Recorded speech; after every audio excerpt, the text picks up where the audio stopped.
Welcome everybody to another episode of Fanatics Frenzy. As always, we are happy to have you guys here, and I'm always with my main man, Mr. Scott. Or for people that are in a close cycle, SK. And last week I debuted my name, but remember, chocolate poppy is only for family and friends only. Maybe when we all become family and friends, then we can all include you. But how are you doing, man? Good, man. It was a wild week.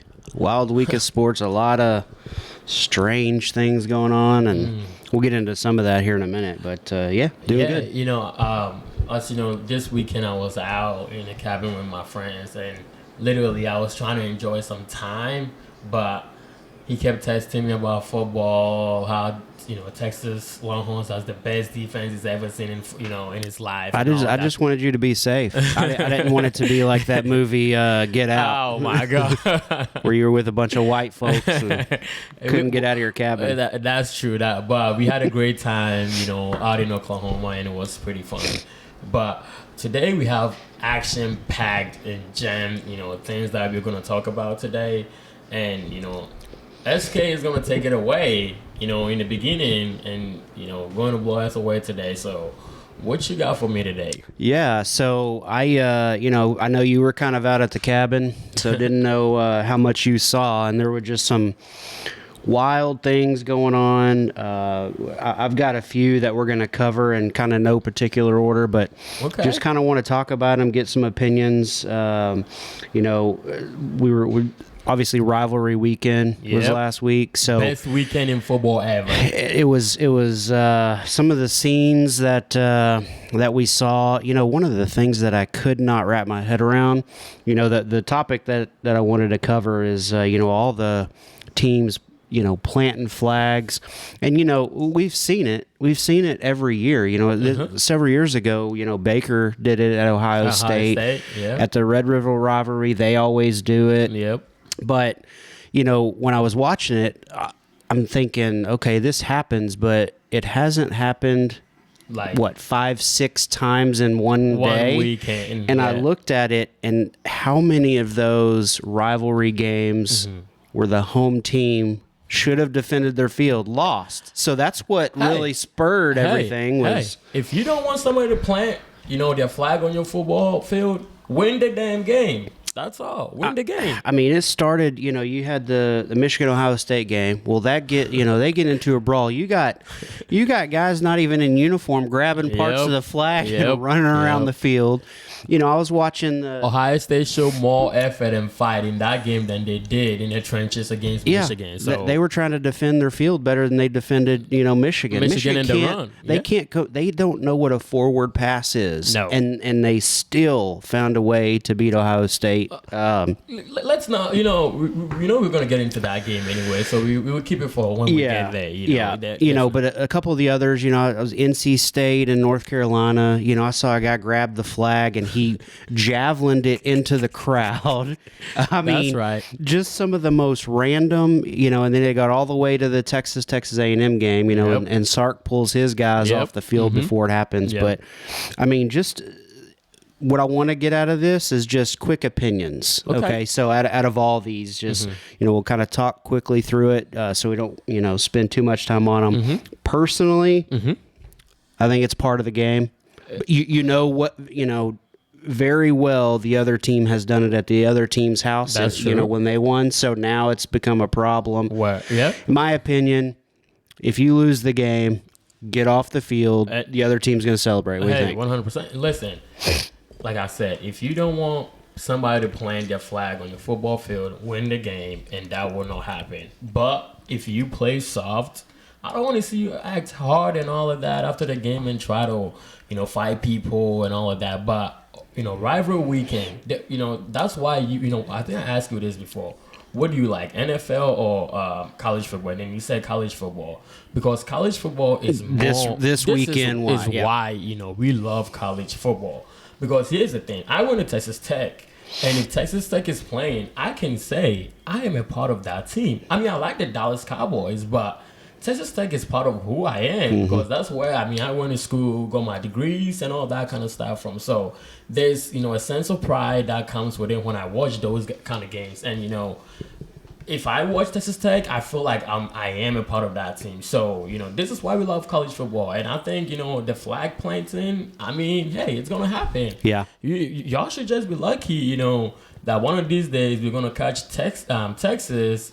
Up in Austin, when we bring back that rivalry, and I'll make sure that I tell my guys to plant the wrecking flag all up in Austin. the funniest part of all this is they're not really planting the damn flag. It's turf, for God's sakes. Right. Like, what do you plant it, it falls down, go on about your day. All right, It's symbolic. It is. All right, so the other thing that I was going to get into in college, one of the things that I saw, game day was in College Station. They always show different signs, and there was one that one of the Longhorn players, Michael Taft, saw that he spoke a little bit about in the post game. Okay. And just kind of wanted to get your opinion on it. Signs are great. It's part of fandom. Yep. Love seeing some of the creativity, but the sign was talking about Sam Ellinger's brother, who had passed away. Right. And the sign was saying that Jake Ellinger should have joined Sarkisian in rehab. Right. And so,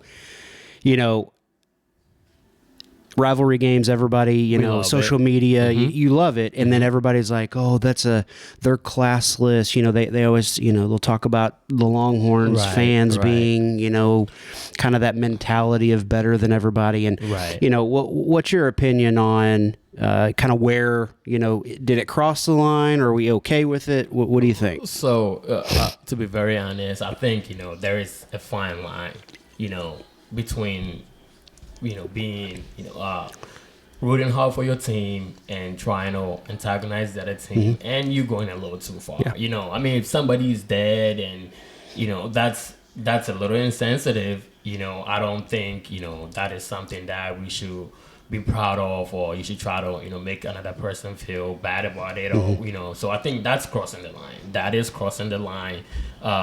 Like I said, I love college football, and students do whatever and all that kind of stuff, but that is crossing the line point blank. There's no way you should be laughing about someone's dead brother. I'm okay with the part about Sarkisian.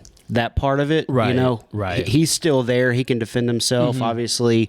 But from all has been gone for like 2 years. He has. Yeah, so if you want to tie it into Sarkisian, that find some fun. There's other ways to do it. I get you're trying to be creative and funny and take a jab. That's it's part of what makes it great. Game, yeah. But I thought that one went a little bit too far. Yeah, definitely. I 100% agree with you. 100% agree with you on that.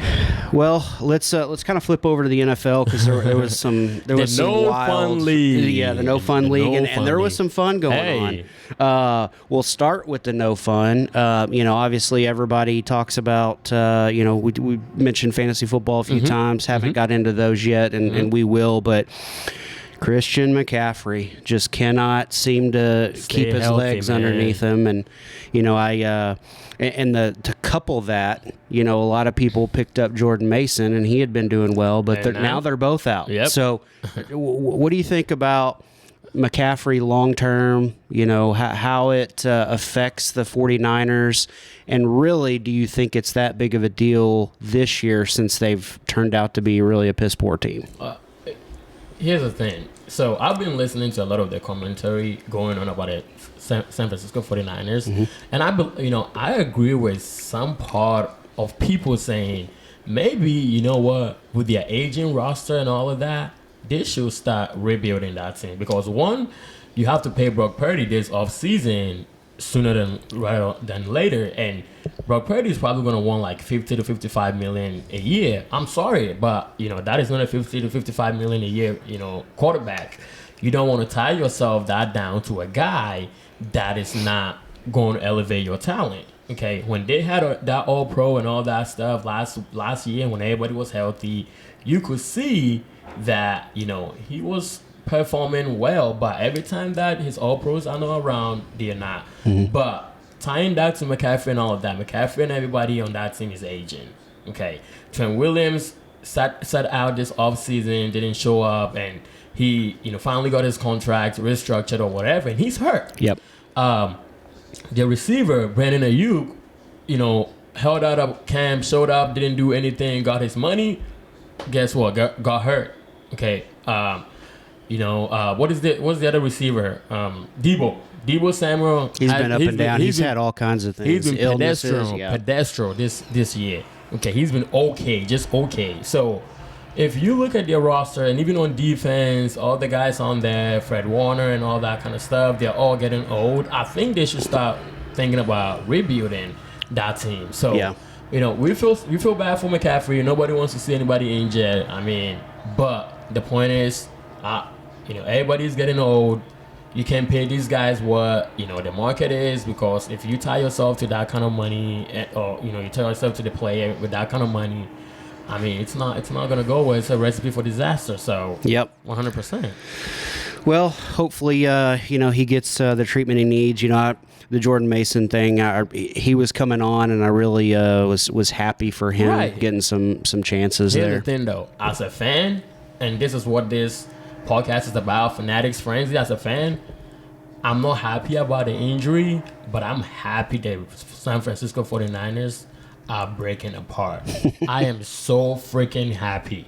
Okay, I mean, the Cowboys can catch a damn break every time they play San Francisco, and I hate the San Francisco 49ers as much as I hate the Philadelphia Eagles. So I'm really happy this is happening to all y'all San Francisco 49ers fans. Tell you what, and watching that game on the snow, you could tell they wanted to get off the field to the locker room as fast as they could.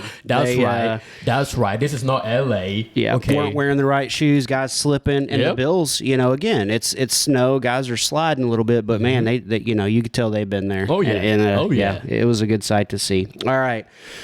Somebody else that obviously we talked about rivalry weekend and Texas A&M. Somebody that that rivalry is back after 13 years.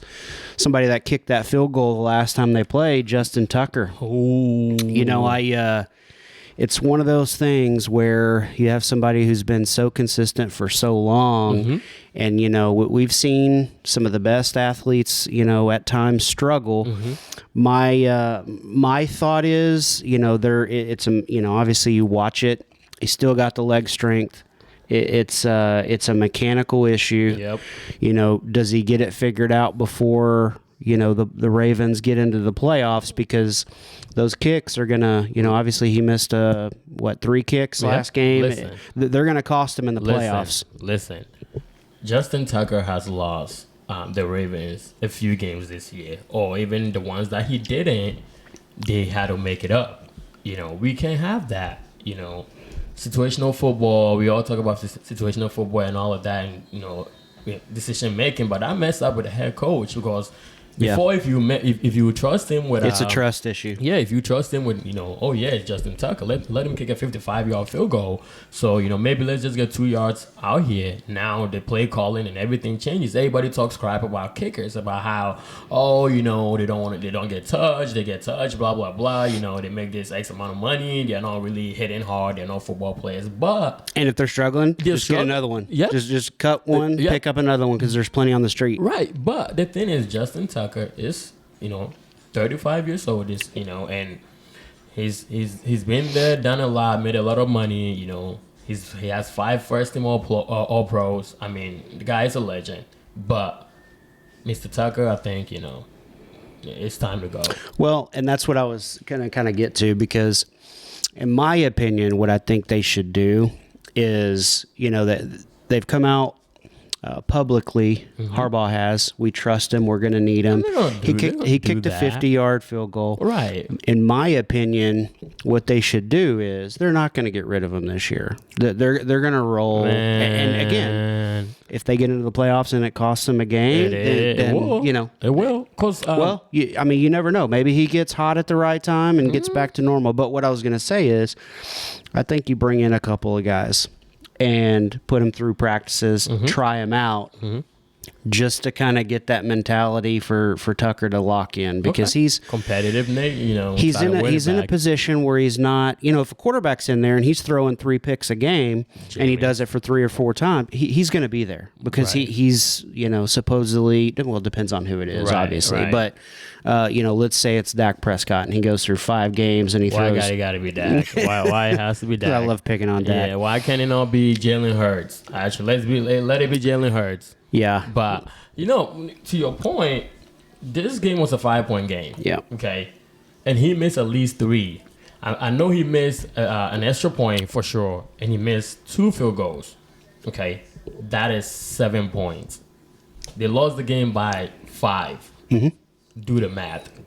Yep. I'm not disagreeing. Yeah. I'm just, it's a different situation because of that player, that position, GOAT status, all the way up to this point. Oh, yeah. And trying to be the coach to figure out how to manage it. So just interesting and something to watch as, we get into playoffs. I think, the undefeated factor ever for the time is, catching up to him. Sorry, for the time, baby, for the time. So that's what it is. Let's go. What we got? All right. So one of the other, and actually that's kind of carried over into today, is the hit from Al Shazir on Trevor Lawrence. And if you watch it, it's obviously a scary thing when you see Lawrence's limbs the way they do, and it's just one of those kind of identifiers of either being knocked unconscious or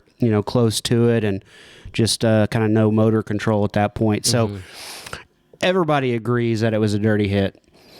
The thing that I like that I like to see is the players from Lawrence's team just immediately take him to the ground. Right, we saw that. What was that, a couple years ago? Was it Cooper Rush when Dak was out, got a late hit, and nobody did anything? Yeah, that was bad look. So that was a positive sign, but it's released today that he got 3 games. So what do you think about the length of the suspension? Should it have been 3?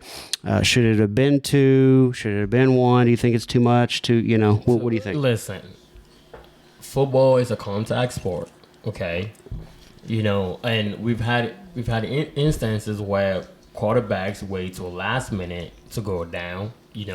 Nobody wants to see anybody hurt, okay? But also, when a guy goes down and kind of throws himself, trying to get a hit, and it's hard to stop yourself after you've let yourself go. So, personally, I didn't think he meant to take him out that bad, or even meant to take him out. I think he did try to go and knock him off for sure. I mean, that's why he threw himself. Well, leading with the forearm, right? The optics aren't good because it's like if you're trying to get away and your arms are out and your helmet connects, you can explain that away. It's a bad look, but I don't think he meant to hurt him. I hope he didn't mean to hurt him. But you got 3, it's just a gray area. I don't know, man. It's just a gray area. I don't want to be like, this guy, it's a great guy. I don't know him, but also I don't think he has bad intentions trying to hurt people. And 3 game suspension, that's fine. Let it stand. Let him sit out for 3 games, and then when he gets back, let him go back to playing football. There's no need to, say anything bad and wish anything bad on him and all of that. I think that's part of the issue I had was a lot of the personal attacks by people that don't actually know the guy. Right. It's one play, right, and then they see him react and he's fighting the other team trying to protect Lawrence, and people automatically assume he's standing up for his act when it's like, he made a bad play. He's getting attacked from all sides. Definitely, he's going to fight back. You don't know this guy. You have no idea what's going on behind the scenes, and so that's just to say, we hope it wasn't intentional. It's a bad look for him for sure. But I'm glad there's a suspension, that way there's sort of some sort of like, justice or some sort of punishment for him. Yeah. I mean, you can have the best intentions and still something might happen, and you have to be punished for it. That's just how it is. So I did see he's appealing. A lot of people think it's going to be dropped from 3 to 2. Right. I think 2 is the fair amount. Right. Anyway, so hopefully he gets that. So, 2 more things. We talked about fantasy a little bit, and the play we talked about the 49ers and Bills, and the play that was just wild while I'm sitting there checking my phone. I'm thinking I'm in good shape. And all of a sudden the guy I'm playing goes from being 20 points down to 1 point. 1 point down. And I'm like, what the hell just happened? And it's the play. Josh Allen throws a pass to Cooper. He's kind of stood up. Allen's coming up behind him. He pitches it, and he runs it in for a touchdown. So he gets... He gets a completion for a touchdown, so he gets that throw, and then he also gets the receiving touchdown on it. Yeah. And the beautiful thing about this is you were coming out of the room to celebrate and think I was going down. But then the Bills decided to take Josh Allen out, put in Trubisky, and he just turns and hands the ball off the rest of the game. So I still won by 1 point. Listen, the guy you were playing had an absolute meltdown. I mean, he before the game, he and I were testing each other, and he goes, "Man, I only need like 30-something points," and he meant like that's a joke. He's like, no big deal. He knew he wasn't getting it, especially in the snow and those conditions. Right. So when the game started, I sent him a message, and I was like, "Hey, it's about it's snowing over there, so Josh Allen is gonna have to rush for at least 3 touchdowns to get you close." And then lo and behold, he rushes for a touchdown, he throws for a touchdown, and then he catches a touchdown that he threw. So he got his 3 touchdowns, and then I sent him a message. I was like, "Hey, can you see what's happening?" He's like, "What happened?" Because he wasn't watching the game because he gave up. And then he goes to look, and then now he's like a point away. He got his hopes up. Oh, he definitely did get his hopes up. And then when they took out Trubisky, I have never seen a more like somebody lose their mind. Oh yeah, tough way to lose. He should have won, but hey, tough way to go out. I moved up into the playoffs, so I'm good with it. Yep. Last thing, I've watched Jameis Winston. Oh Lord, up and down career. He obviously had a good college, career senior year, and gets a chance. Has a injury, and he comes and starts just slinging the ball around. When you watch Jameis, when he's playing, everybody on the field has a chance at a touchdown pass. Oh, yeah. I'm talking wide receivers, running backs, everybody. The other team's defensive back, the other team's linebackers. That's a good one. The defensive ends. I mean, he's just slinging it, okay? And that's what you're going to get. You're going to get some positive and negative. God. Throws, over 400 yards, but 2 pick sixes. Yep.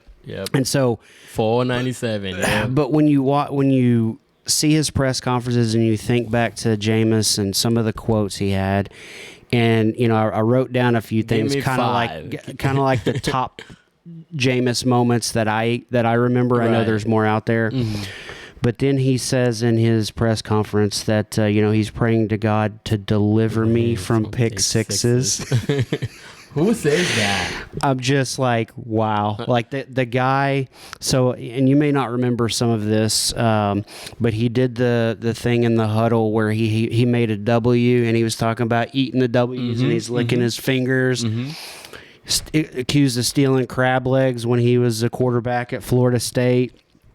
He has thrown 218 passes in 5 games, which is an average of over 40. It's right around 45 passes a game. He did, and he didn't throw a ton in the snow game. So he's really throwing over 50 passes a game in regular conditions. So I just want to give a shout out. I mean, Jameis, keep doing your thing, man. It's entertaining as hell. It doesn't matter really if you win. You know, Browns are out of it. It's just something to see a guy go in there and does not give one rip about who, you know. And his press conferences are funny. Pre-games are funny when he gives like pre-game speeches. One of the guys on the Browns said that when he calls plays, he calls them like it's a surprise. So when he's in the huddle, it's like giving surprises out there. You know, we love Jameis Winston, man. We love Jameis Winston. Well, busy weekend, and obviously carried over to today. So hopefully this next weekend with championship weekend will be just as entertaining. But go ahead and knock it back over to you. Oh, thank you. So let's talk about the games from last week. Okay, of course the biggest one is Michigan going to Ohio State and beating the crap out of them and running all over them. Michigan 13, Ohio State 10. And I told you Ryan Day needs to win. I mean, now Ryan Day is 1-4 against Michigan. It's a bad look. 4 in a row. It's a bad look. I mean, and did you watch the game? I watched the game. Okay. There was probably a few series I didn't watch. I was flipping back on something else, but I watched most of the game. Right. It looked like two teams out there that couldn't figure out how to win a football game. Michigan struggled this year, as coming off of a national championship last year. They're struggling. Oh yeah. Their defense was supposed to be elite this year. Hasn't been elite. Nope. There were 3 touchdown underdogs and in that game. Lou Holtz made a comment about Ryan Day a few years ago about the physicality part, and that brittle old man, makes a comment about being physical, and it looked like to me that Ryan Day, they did not utilize the width. They didn't utilize the boundary. They didn't get their wide receivers on a lot of one-on-ones. Yeah, you have about 5 or 6. NFL caliber wide receivers on your team. Throw the ball. Yeah. Why are you trying to get into a tough contest with Michigan when Michigan all they're gonna do is run? They want to get you into a phone booth and have a fist fight. Right. And they play, and I think part of that was ego, like, Ryan Day saying, hey, we're going to play that style of football to show everybody we can do it. And it backfired. And you can't. And for that reason, the game plan was crap and they lost. And, again, rivalry games are rivalry games. Right. And, they could go either way and all. But typically that happens when you're the underdog, when you're the home team, and the favorite has to come into your building, right, like the Texas and Texas A&M game. Yep. That's where typically they struggle. Normally, when you're at home and you're a favorite, even in rivalry games, you do pretty well. Right. And Ohio State fans, booing big chunks of the game, and Michigan even looked like they didn't want to win the game. They had the ball at the goal line and throw an interception, 1 yard into the end zone. It was one of the biggest surprises for an upset that I've seen in a long time. As a fan, my biggest problem with Ryan Day, he's a brilliant coach, does great stuff and all that kind of stuff.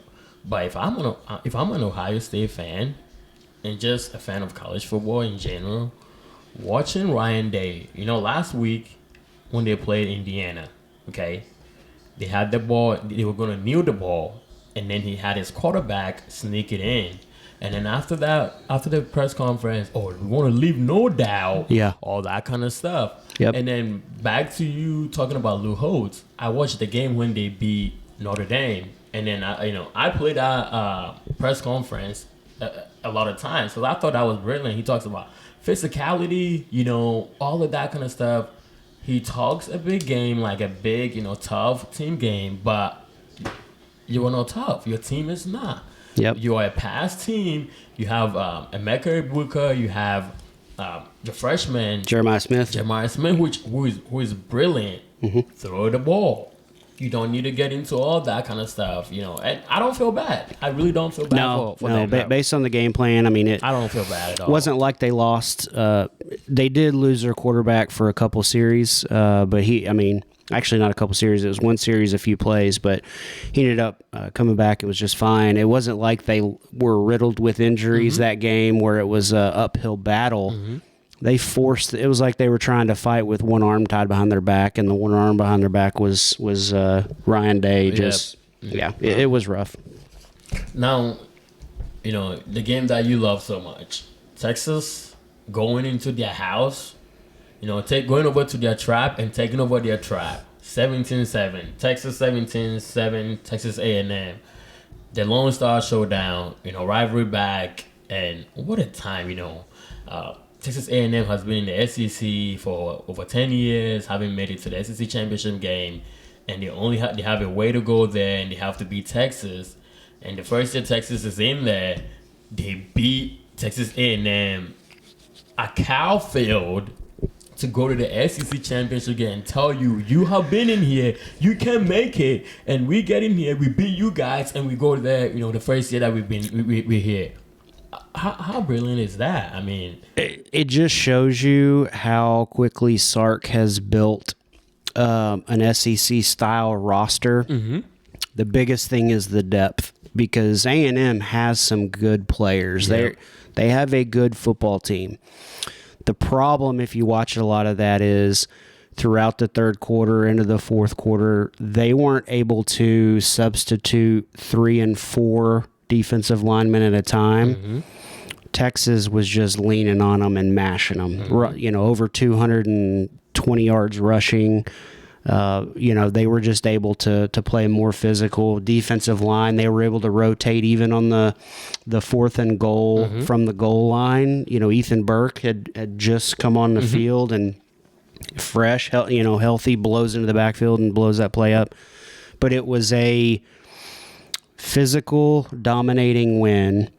There's always going to be questions on sometimes Sark and his play calling on, do you really need, Quinn to be throwing the ball when it's 3rd and 3 down there when you've been running so well? Take the field goal, you don't get to pick 6. Take a field goal on the next one where, there's a one route option. The receiver's covered. He's having to try to scramble with a hurt leg. He's not really thinking ball protection. He's thinking, I'm going to protect my ankle. So you lose a little concentration. Again, nobody expects that to happen. Quinn's got to take better care of the football. 100%. But when you look at the other parts of the team, the defense is elite. It's the best defense that I think that I've seen from any Texas program since I've been watching them. They've had great players, and they have had some stout defenses, but nothing like I saw in that game. And it just compounds itself when you talk about 13 years in the SEC head start with a chance to go, and it's the environment, watching it on the TV, you could see the electricity in the crowd. You get a little bit of chills watching it just for that game to be back. And they were down bad. Fans were down bad. A lot of people on social media posted about it. And again, you got to give credit to Steve Sarkisian for knowing what he was going to have in terms of a physical football team and what they've recruited and what they've gotten out of the portal, and they've put together a really good football team. And round two versus Georgia, so we'll see if they can round 2 versus Georgia back. Man, let's go. Whoa. And looking at the playoff, there's going to be a round 3 at this point. That's another. Okay.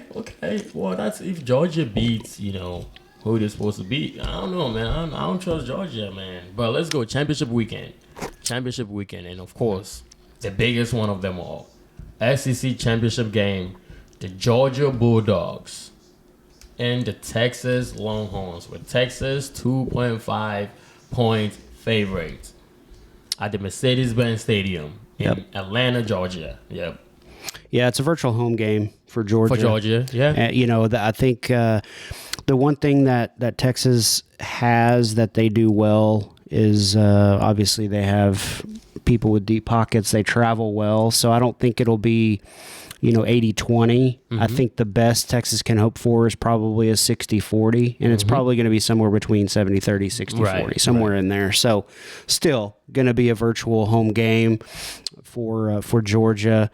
The thing that I want to say hope, but that first game, their offensive line got dominated, Texas. I think they've learned from that, and specifically A&M's front four defensively are really strong, and Texas held them. They were able to run the ball. It's obviously a different animal facing Georgia, but I think they're going to hold up better. The other thing is, if they just force Georgia to drive the ball, I think they're going to be fine. I really think they can hold Georgia's offense in check. There's still going to be plays made. There's still going to be some points, but we're not talking about Georgia getting into the 30s. Right. They got into the 30s because they had 4 possessions, given to them in Texas territory in the first half. So you take that away, and they still held field goals on a few of those. So you force them to drive, and you take care of the football on offense. You can go in there and get this win, and then it sets up. They would have a first round bye at that point. They would be a 2 seed. Texas would. If they drop that one, then obviously things change a little bit. But so who you got? I'm thinking that Georgia with the 2 points. I think this is going to be a really tight game still, and I'm going to take Georgia with the 2 points, and I'm not going to pick a winner. I'm just taking the spread. Well, what's it coming down the track? Go Dogs! Go Dogs! Go Dogs! Oh! Hey, it worked for me last week. I took A&M and Texas winning and dominated, so we'll see. It's 2 physical football games. Back to back. Georgia did have, 8 overtime game against Georgia Tech, and you look at how Georgia played against Texas, and that was an anomaly this year. They really haven't played as good defensively the entire season except for that one. And it's kind of the back was against the wall mentality. Well, now they know they're in the playoff, and they're not coming to Austin where people are saying you're going to get rolled, and people are actually saying, it's going to be tough for Texas to go into Atlanta and win. So I think it'll be tighter, but I'm still going to take them with the points. Well, I take Texas to win, and Texas to win over 2.5. Texas Longhorns, baby. Okay. Let's go get this. That's what I got. All right. Bengals.